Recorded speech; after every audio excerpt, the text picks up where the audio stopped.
할렐루야, 반갑습니다.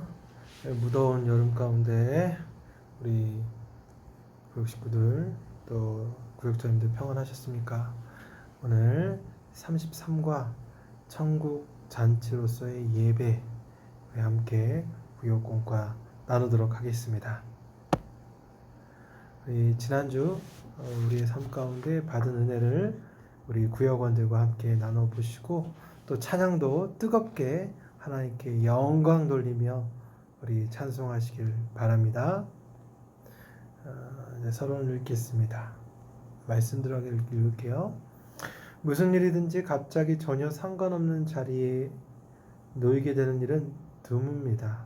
잘 알고 보면 이전부터 그 영역에서 이래오던 사람들인 경우가 많습니다.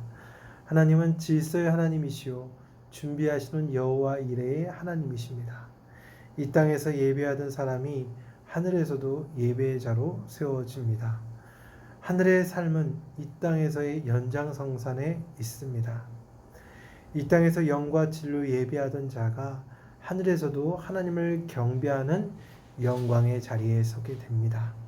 그리스도의 신부인 교회는 이 땅에서 신부 수업을 받고 준비하게 됩니다. 여러분 그렇습니다. 여러분 우리 성도는 어떤 존재입니까? 바로 하늘, 천국과 연결된 존재라는 것이죠.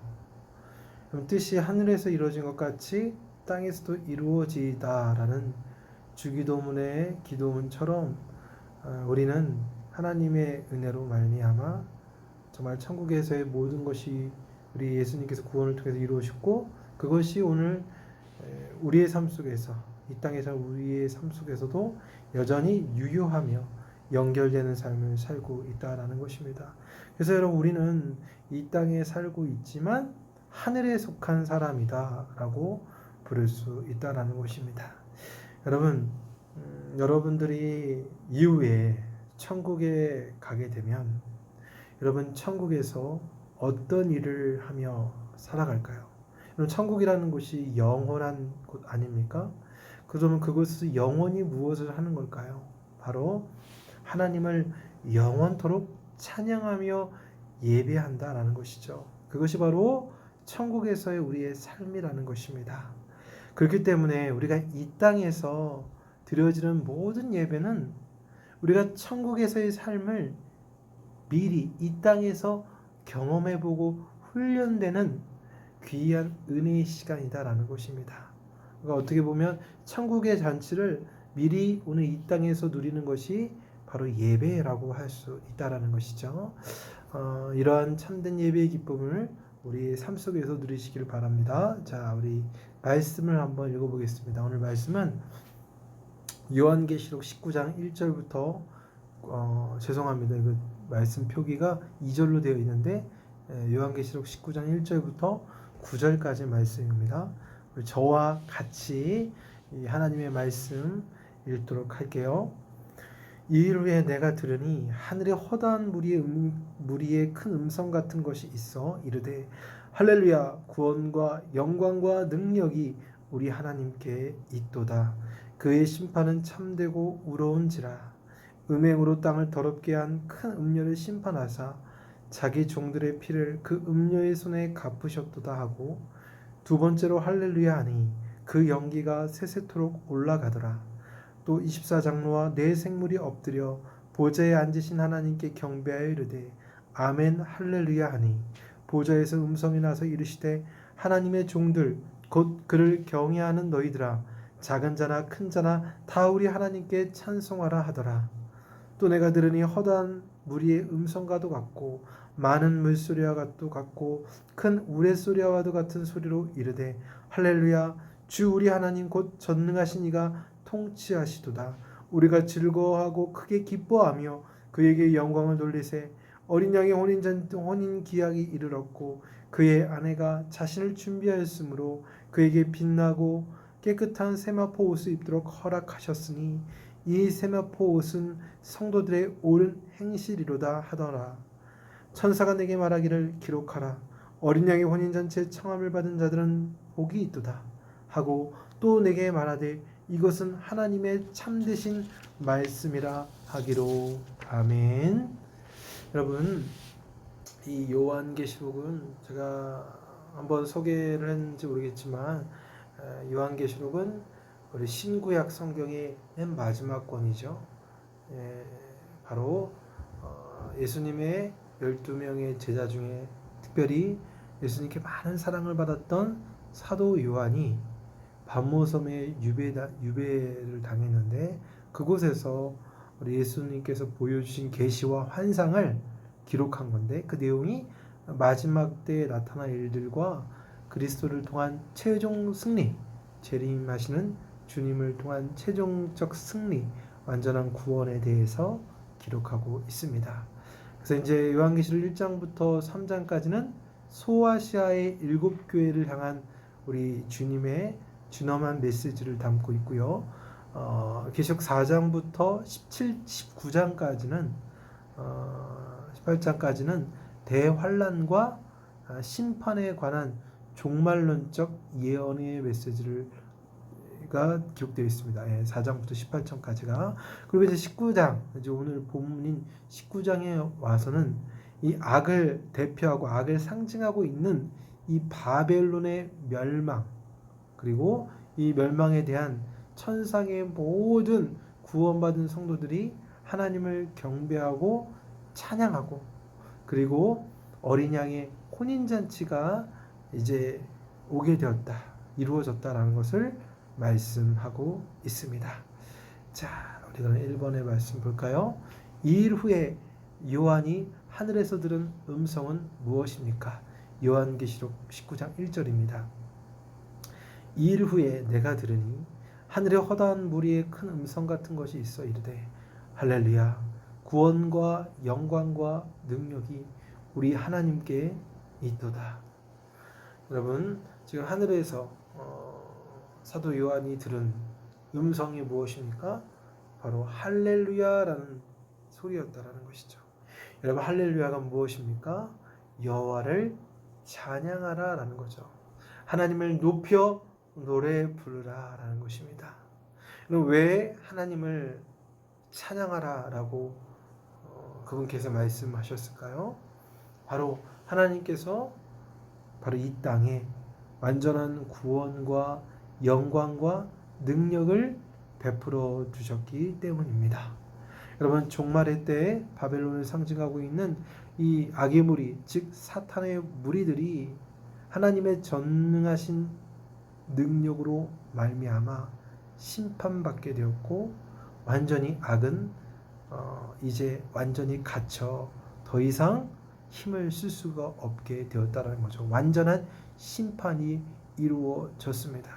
이제 완전하게 이루어진 구원의 완성의 역사를 바라보면서 천상에 있는 모든 이들이 바로 하나님을 찬양했다라는 것입니다. 어떻게 보면 상상할 수 없는 최고의 경관이라고 할 수 있죠. 벅찬 감격과 큰 기쁨의 찬양의 소리가 바로 이 천상에서 이루어졌다라는 것입니다. 여러분, 이런 할렐루야의 찬양이 바로 단순히 먼 미래에 주님이 다시 오는 그때에 불려질 찬양이기도 하지만, 그때뿐만 아니라 오늘 우리의 삶 속에서 할렐루야라는 찬양이 계속 되어지기를 바랍니다. 여러분, 하나님께서 여러분들에게 구원을 베풀어 주시고 또 각종 베풀으신 그 은혜가 있지 않습니까? 그 은혜를 벅찬 가슴으로, 큰 기쁨으로, 감사함으로 우리 입술로 찬양할 때 아버지 하나님께서 주시는 놀라운 그런 구원의 감동이 우리 안에 계속 날마다 새롭게 솟아오를 것이다 라는 것이죠. 바로 이런 할렐루야 찬양이 여러분들 가운데 있기를 바랍니다. 2번입니다. 하늘에서의 음성들이 즐거워하고 크게 기뻐하며 그에게 영광을 돌리는 이유는 무엇입니까? 계시록 19장 7절, 우리가 즐거워하고 크게 기뻐하며 그에게 영광을 돌리세. 어린 양의 혼인기약이 이르렀고 그의 아내가 자신을 준비하였으므로 라고 말하고 있습니다. 여러분, 하늘에서 음성이 크게 즐거워하고 기뻐하라라고 그렇게 영광을 돌리라고 하는 이유는 무엇이었냐면 바로 어린 양의 혼인잔치가 이제 시작이 된다는 거죠. 다가왔다라는 것이죠. 그리고 그의 아내, 신랑의 아내가 자신을 다 준비하고 있다라는 것입니다. 왜 이 어린 양의 혼인잔치에 대해서 이렇게 소위 열광하며 찬양하는 이유가 무엇일까요? 여러분, 이것을 좀 이해하기 위해서 유대인들의 결혼 풍습에 대해서 우리가 좀 이해해야 되는데, 유대인들의 결혼 풍습은요, 먼저 남녀가 약혼을 합니다. 약혼을 하게 돼요. 그리고 일정한 기간을 보낸 다음에 6개월에서 1년 기간을 보낸 다음에 혼인 예식을 진행하게 됩니다.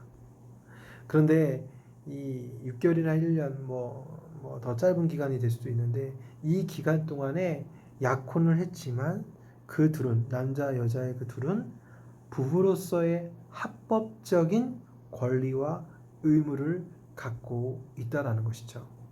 그리고 시간이 지나서 이제 혼인 예식의 때가 되면 날이 되면 신랑이 신부의 집으로 찾아가서 혼인 예식을 치르게 됩니다. 그리고 신랑은 신부를 자기 집으로 데리고 가게 되는 것이죠.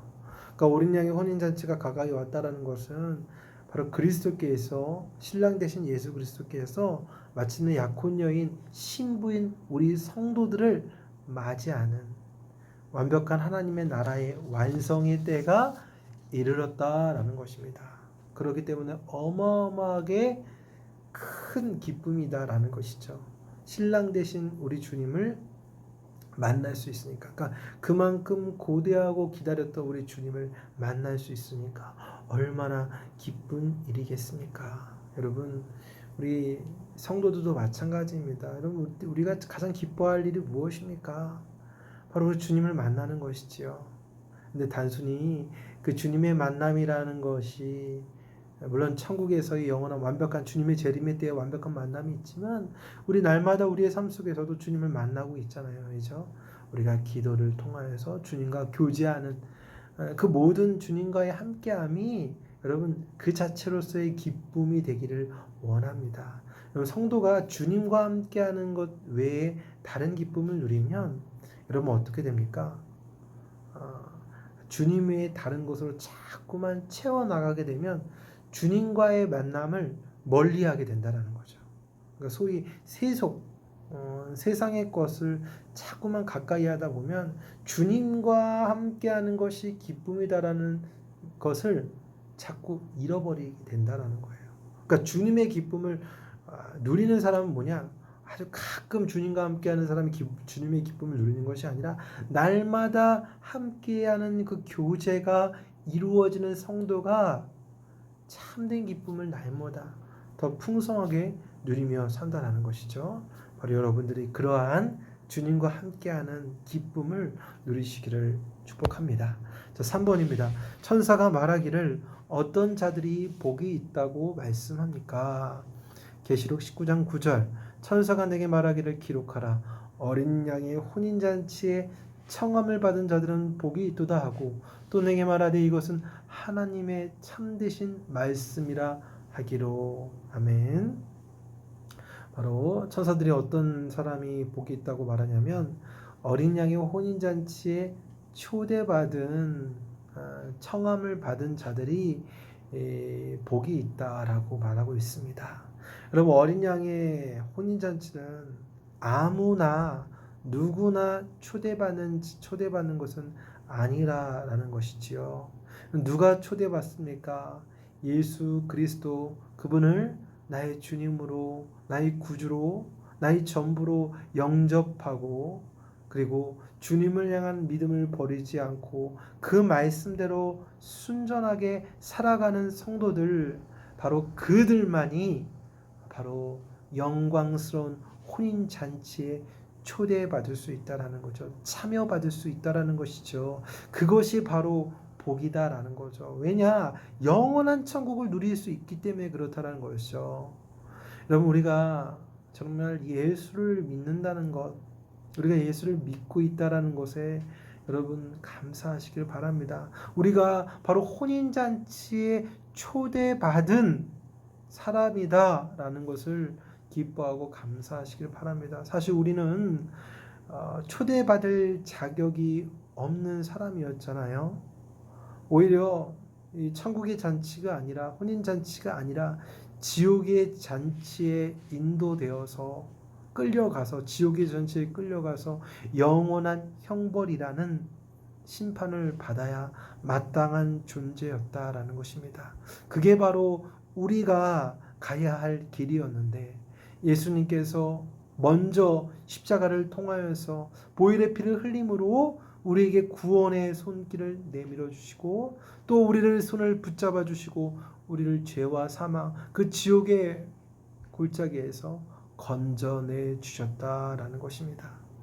그렇기 때문에 여러분, 우리는 주님의 그 혼인잔치에 참여할 수 있다라는 것 기뻐해야 되고 감사해야 되고, 또 여러분, 그 기다림 속에서 이 혼인잔치, 아까도 얘기했지만 약혼했지만 약혼의 기간이 있잖아요. 마찬가지로 우리 예수 그리스도, 신랑 되신 예수 그리스도를 믿음을 통해서 약혼한 상태예요. 그러나 신랑 되신 예수님을 만나는 날을 기다려야 됩니다. 그 기다림 가운데 여러분 인내가 필요하다는 것이죠. 인내가 필요합니다. 당장 오는 게 아닙니다. 주님이 오시기 전까지 우리가 잘 이겨내야 되겠죠. 인내해야겠죠. 그러니까 특별히 우리가 이 주님의 재림, 주님과의 만남, 신랑 되신 예수 그리스도의 만남을 기대하면서 인내하며 승리하면서 기다릴 수 있는 방법은 무엇이냐면, 그 어린 양의 초대장을 받았잖아요, 우리가. 그렇죠? 그 초대장이 무엇입니까? 바로 성경이라는 것이죠. 바로 성경의 말씀을 통해 기쁨으로 우리에게 다가올 혼인잔치를 기대하면서, 그 날짜, 우리는 뭐 때와 기한은 알 수 없지만 중요한 것은 그 날짜가 점점 가까이 오고 있다는 것을 초대장, 성경을 통해서 우리는 보고 알 수 있다는 것입니다. 바로 성경을 보며 혼인잔치를 기다리고 준비하며 설레임으로 나아가는 우리 귀한 믿음의 백성들 되시길 바랍니다. 4번입니다. 우리가 그리스도의 신부로서 이 땅에서 준비해야 할 것은 무엇입니까? 요한계시록 19장 8절, 그에게 빛나고 깨끗한 세마포 옷을 입도록 허락하셨으니 이 세마포 옷은 성도들의 옳은 행실이로다 하더라. 아멘.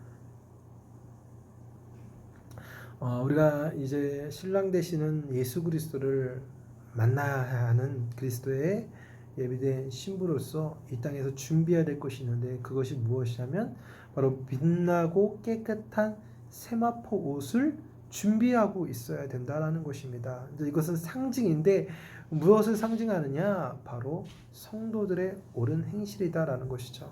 여러분, 세마포란 여러분 뭐 아시는 분들도 있겠지만 고운 삼으로 짠 옷감을 말합니다. 희고 빛이 나기 때문에 고급 의복을 만드는 재료로 사용이 되는데, 이 옷, 이 세마포 옷을 그 요한계시록에서 입은 몇몇의 존재들이 존재하는데, 24장로, 요한계시록 19장에도 나왔던 24장로들, 그리고 천사들, 하늘의 군대들이 바로 이 세마포 옷을 입고 있다라는 거예요.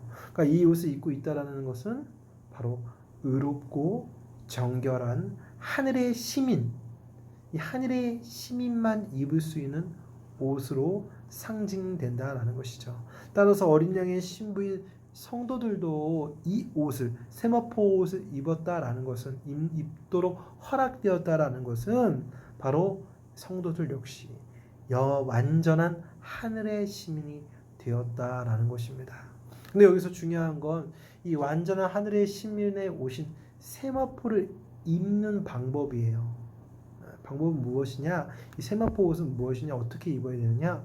성도들의 옳은 행실이라고 말하고 있어요. 그래서 옳은 행실이라고 할 때 여러분 좀 오해할 수가 있는데, 여러분 성도가 행하는 착한 행실로 우리가 구원받는 건 절대 아니죠. 그죠? 우리가 착한 일을 많이 한다고 구원받는 게 아니잖아요.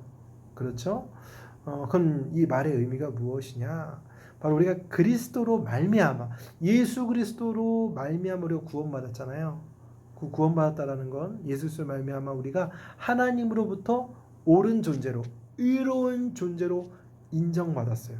예수 그리스도가 죽으심으로 예수 그리스도의 그 의, 하나님께서 예수님을 의로 여기셨는데 그 의가 예수를 믿는 우리에게도 똑같이 인정됐다는 거죠. 의롭다. 같은 예수 그리스도의 옷을 입었기 때문에 의로운 존재로서 인정받고 그 의를 힘입어 하나님의 말씀대로 정결하게 살았던 그 삶이 바로 하나님 앞에 옳은 행실로 인정받았다라는 것이죠. 그게 바로 세마포 옷이다라는 것입니다. 그러니까 여러분, 그러니까 우리가 어떤 착한 행실을 이루는 것이 그 동력이 나의 어떤 의지적 결단과 나의 행동의 그런 무엇으로 나타나는 것이 아니라 모든 동력과 근본은 예수 그리스도의 의예요. 그분께서 행하신 의가 있기 때문에 우리가 의로운 행실을 감히 정말 부족한 우리지만 감히 해낼 수가 있는 겁니다. 그렇죠? 그러니까 여러분 우리가 정말 주님 앞에 이 선한 행실, 하나님이 기뻐하실 선한 행실을 이루기 위해서 항상 애를 쓰고 정말 기도해야 될 것은 무엇이냐면 항상 예수 그리스도의 이름으로 그분의 도움으로 그분의 손길을 구하면서 선한 행위를 감당해야 한다라는 것이죠. 그래서 그리스도의 의가 우리 가운데 있기 때문에 옳은 행실이 열매로 맺어지고 그것이 주님의 세마포로 천국의 세마포로 입혀진다라는 것이죠. 그러니까 여러분 예수로 시작하고 예수로 끝마치는 것이 그리스도인의 삶이다라는 것입니다. 그래서 여러분들이 이 땅에서 바로 주님의 은혜를 더 의지함으로 주님이 기뻐하는 일들을 정말 선하게 만들어낼 수 있기를 축복합니다. 자, 나눔입니다. 나눔 운인 잔치를 기다린 신부처럼 예배의 감격과 기쁨이 있습니까? 어떻게 하면 예배의 감격을 더욱 회복할 수 있을까요? 여러분 예배의 회복은 내가 은혜를 받으려고가 아니라는 거죠. 나 중심의 예배의 중심이 내가 은혜 받는 것에 있다라고 하는 사람은 반드시 예배에 실패할 수밖에 없습니다. 예배의 핵심은 하나님께 드림이에요. 하나님께 기쁨이 되는 것이다라는 것이죠. 그러니까 여러분 우리가 항상 예배 드릴 때 하나님이 주인입니다. 하나님을 섬기는 마음, 하나님 앞에 최고로 최선을 다해서 예배 드리려고 하는 그런 마음 자세와 태도가 필요하다라는 것이죠. 그리고 예배의 문을 활짝 여는 것이 찬양이에요, 여러분. 여러분 천국에서도 찬양하잖아요. 여러분 우리 예배 때도 힘차게 찬양하면 우리의 영혼, 닫혀 있는 우리 영혼의 빗장이 활짝 열어서 하나님을 영으로 기뻐하며 찬양할 수 있다라는 것이죠. 여러분들이 예배 가운데 힘찬 찬양을 드리고 또 하나 우리 주님을 묵상하라는 거죠. 우리가 예배로 담대히 나아갈 수 있는 것, 그리스도께서 행하신 보혈의 피가 없으면 우리는 예배 드릴 수가 없어요. 우리 주님이 너무 묵상하며 예배하며 나아갈 때 우리는 주님이 주시는 흘러넘치는 예배의 감격을 누릴 수 있다는 것입니다. 함께 기도합시다. 어린 양이신 그리스도와 혼인잔치에 초대받은 것을 감사하며 그리스도의 거룩한 신부에 합당한 삶을 살도록 기도합시다. 서로의 기도 제목을 나누고 기도하고 교회 지역 나라를 위해서 기도합시다. 여러분 우리가 정말 오늘 정말 이 한국교회의 상황을 보면 정말 기도할 때인 것 같습니다. 최근 코로나19의 확진이 점점 증가하고 있는데 또 이 일에 또 교회가 또 언급이 되어서 굉장히 어려운 상황 가운데 있어요. 여러분, 이럴 때 우리가 하나님의 은혜를 구해야겠죠. 또 회개하며 우리가 교만하였습니다. 하나님 앞에 더욱더 바짝 엎드리며 은혜를 구하는 그런 자세가, 더욱더 겸손한 자세가 우리 가운데 필요할 것 같습니다. 여러분, 나라를 위해서, 한국 교회를 위해서 기도해 주시길 바라고, 또 우리 헌금, 하나님의 귀한 구역 예배 헌금을 드리고, 또 폐회할 때는 주기도문이나 대표 기도로 폐회하시면 되겠습니다. 여러분, 굉장히 무더운 여름입니다. 여러분, 더 무더위 가운데 지치지 않고 하나님의 은혜 가운데 평안 가운데 하루하루를 보내시기를 축복합니다. 감사합니다. 다음 주에 뵙겠습니다.